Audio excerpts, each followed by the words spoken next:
Vamos falar agora sobre o artigo 800, que trata da exceção de incompetência na Justiça do Trabalho. Antes você tem que lembrar que lá no processo civil nós não temos mais a exceção de incompetência. Lá, quando ocorre a incompetência territorial, a parte deve arguir a preliminar de contestação. No processo do trabalho, continua existindo a exceção de incompetência. Quando for ajuizada uma ação trabalhista, o servidor encaminha uma notificação para que a parte compareça em audiência. Isso aí é sabido. Em regra, a ação trabalhista ela deve ser proposta onde? No local da prestação de serviço ou no lugar da contratação. Isso está lá no artigo 651 da CLT.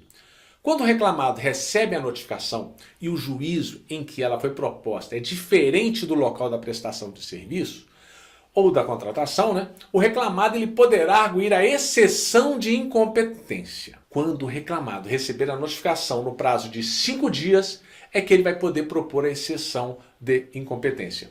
A outra parte, ela irá manifestar também no prazo de 5 dias. Atenção, isso ocorre antes da audiência.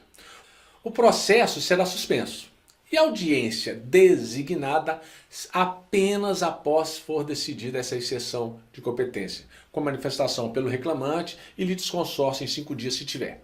Vejamos agora o artigo 800 da CLT. Apresentada exceção de incompetência territorial no prazo de 5 dias a contar da notificação antes da audiência e em peça que sinalize a existência desta exceção, seguir-se-á o procedimento estabelecido neste artigo. Parágrafo 1º. Protocolada a petição, será suspenso o processo e não se realizará audiência a que se refere o artigo 843 desta consolidação até que se decida a exceção. Parágrafo 2º. Os autos serão imediatamente conclusos ao juiz, que intimará o reclamante e existentes litisconsortes para manifestação no prazo comum de 5 dias. Prazo comum de 5 dias aí.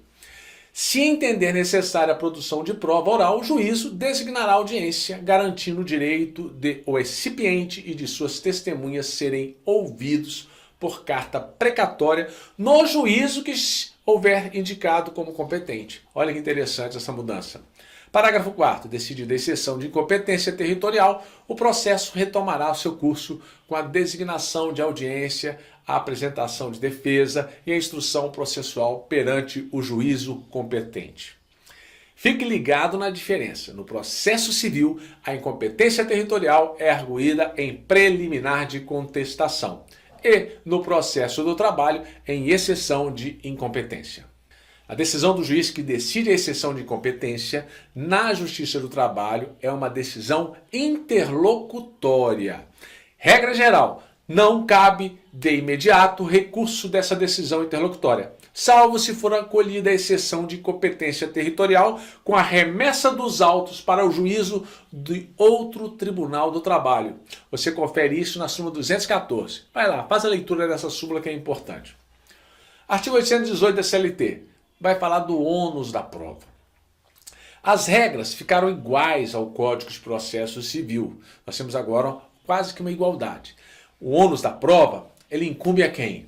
Ao reclamante quanto ao fato constitutivo do seu direito e ao reclamado quanto à existência de fato impeditivo, modificativo ou extintivo do direito do reclamante. Nos casos previstos em lei ou diante de peculiaridades da causa relacionadas à impossibilidade ou à excessiva dificuldade de cumprir os encargos nos termos desse artigo, ou a maior facilidade de obtenção da prova do fato contrário, poderá o juízo atribuir o ônus da prova de modo diverso, desde que o faça por decisão fundamentada, caso em que ele deverá dar à parte a oportunidade de desincumbir do ônus que lhe foi atribuído. Guarde as 3 possibilidades que o juiz poderá inverter o ônus da prova. Impossibilidade, ou a excessiva dificuldade de cumprir o encargo, ou a maior facilidade de obtenção da prova do fato. São os 3. E qual é o momento que o juiz poderá inverter o ônus da prova? Vai cair na sua prova. Se ligue na diferença. No processo civil, o juiz poderá inverter o ônus da prova a qualquer momento. Mas, no processo do trabalho, é diferente. No processo do trabalho, memorize o parágrafo 2º, que diz que a inversão do ônus da prova no processo do trabalho deverá ser proferida antes da abertura da instrução e a requerimento da parte. Se isso ocorrer, implicará o adiamento da audiência e possibilitará provar os fatos por qualquer meio em direito admitido. Parágrafo 3º diz que a inversão do ônus da prova não pode gerar situação em que a desincumbência do encargo pela parte seja impossível ou seja excessivamente difícil. A CLT prevê no artigo 840 que a petição inicial pode ser verbal ou escrita, que o pedido deve ser certo, determinado e líquido. Olha o artigo 840. A reclamação poderá ser escrita ou verbal. Parágrafo 1º. Sendo escrita a reclamação, deverá conter designação do juízo, a qualificação das partes, a breve exposição dos fatos de que resulta o dissídio, o pedido, que deverá ser certo, determinado e com indicação de seu valor, a data e assinatura do reclamante ou do seu representante. Se o reclamante não atender esse parágrafo primeiro, os pedidos serão julgados extintos sem resolução do mérito. Se liga na diferença. No processo do trabalho, não precisa indicar as provas com as quais pretende comprovar as alegações na petição inicial. E no processo do trabalho, não existe audiência de conciliação e mediação que está prevista no Código de Processo Civil, no artigo 334. Confere esse artigo lá. Pare o vídeo e vai lá. Artigo 334. Se a petição inicial preencher os requisitos essenciais e não for o caso de improcedência liminar do pedido, o juiz designará audiência de conciliação ou de mediação com antecedência mínima de 30 dias, devendo ser citado o réu com pelo menos 20 dias de antecedência. Isso não aplica na Justiça do Trabalho. Tá bom? O artigo 841 vai falar da desistência da ação. Parágrafo 3º diz lá: oferecida a contestação, ainda que eletronicamente, o reclamante não poderá, sem o consentimento do reclamado, desistir da ação. E a gente conclui o seguinte, que a desistência da ação, ela pode ocorrer, então, até a contestação sem anuência do reclamado. Após a contestação, tem que ter a anuência dele. Lembre-se que, no geral, a contestação ela é apresentada na primeira audiência. Se for apresentada antes da audiência, no caso do processo eletrônico, só poderá desistir com a anuência do reclamado.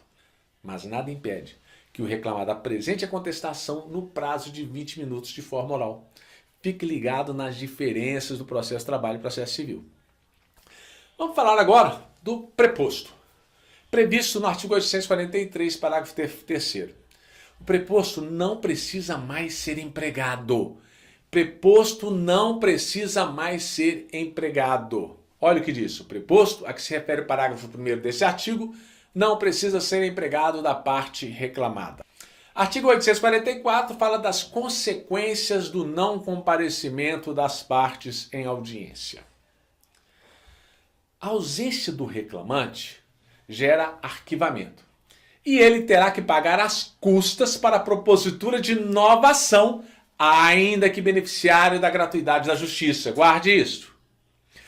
Na hipótese de ausência do reclamante, esse será condenado ao pagamento das custas, calculadas na forma do 789, ainda que beneficiário da justiça gratuita, salvo se comprovar no prazo de 15 dias que a ausência ocorreu por motivo legalmente justificável. O pagamento das custas a que se refere o parágrafo 2º é condição para a propositura de nova demanda, não se esqueça. A ausência do reclamado, temos o quê? Revelia. Artigo 844. E a revelia não produz o efeito mencionado no caput se houver pluralidade de reclamados e um deles contestar a ação, ou se o litígio versar sobre direitos indisponíveis, ou a petição inicial não estiver acompanhada de instrumento que a lei considere indispensável à prova do fato. Além disso, as alegações de fato formuladas pelo reclamante forem inverossímeis ou estiverem em contradição com a prova constante nos autos. Observação importante. Se reclamado não comparece, ele é revel e confesso. Com relação ao quê? A matéria de fato. Mas o parágrafo 5º traz um fato importante. Ainda que ausente o reclamado, presente o advogado na audiência, o juiz deverá aceitar a contestação e os documentos eventualmente apresentados, Isto é uma modificação importantíssima que você deve saber. Bom, terminamos aqui mais um bloco das modificações que foram feitas com a reforma trabalhista com relação ao processo. No próximo bloco nós veremos outras aulas, mas assista esta aula novamente, refaça, faça as anotações para você memorizar esse ponto. Grande abraço e até a próxima aula.